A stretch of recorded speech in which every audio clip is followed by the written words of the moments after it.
I've got two shapes on the screen of my Vectrex at the same time. And I'm doing that with this ALM Busy Circuits module, the MFD. Coming out of the quadrature VCO, we've got the top and the bottom of the shape, basically, sine and cosine. So the top part of it is going into the top part of this A times B plus C, or the top part of the sine wave is going into the OA times 2, and then the bottom part is going into the second half of this module, or the second half of this module.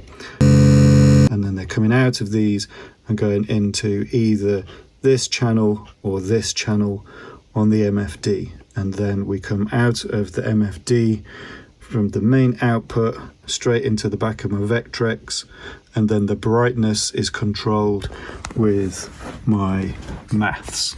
The MFD switches from one channel to the other, or one stereo pair to the other, at audio rate.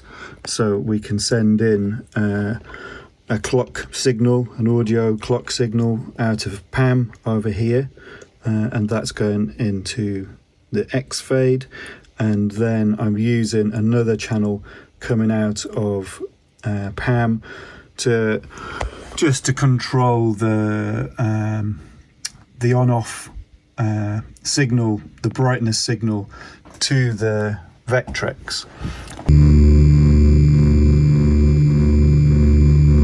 I've got the switching of the MFD set to 24, and then I've got the trigger going into the maths, double that at 48. That's for the blanking, so that's meaning that it's going to switch off and on and off and on the signal, the brightness signal that's going to the Vectrex. And so if I mess that around, here it is where they're set correctly at double.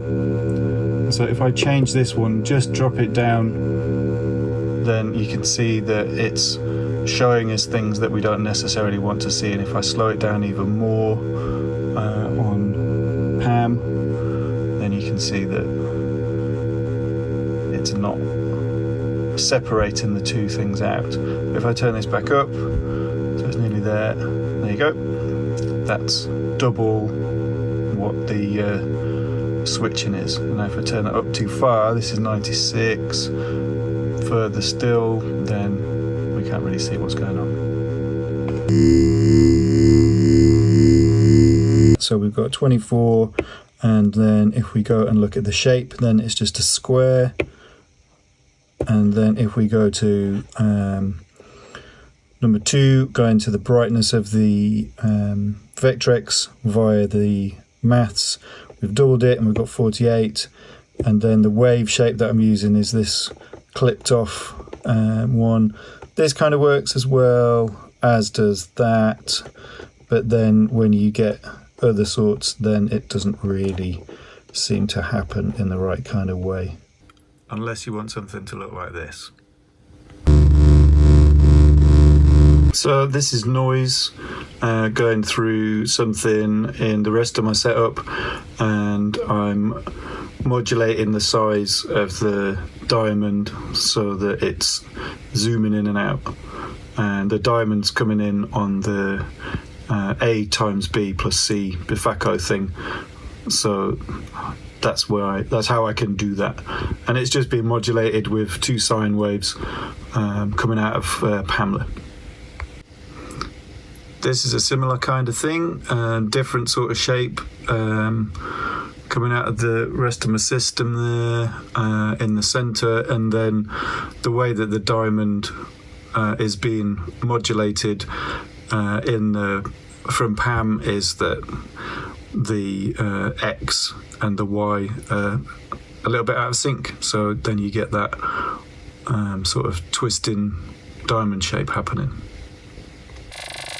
I hope you found that interesting and useful. It's something I've wanted to do for a while, so big thanks to ALM Busy Circuits for making the MFD.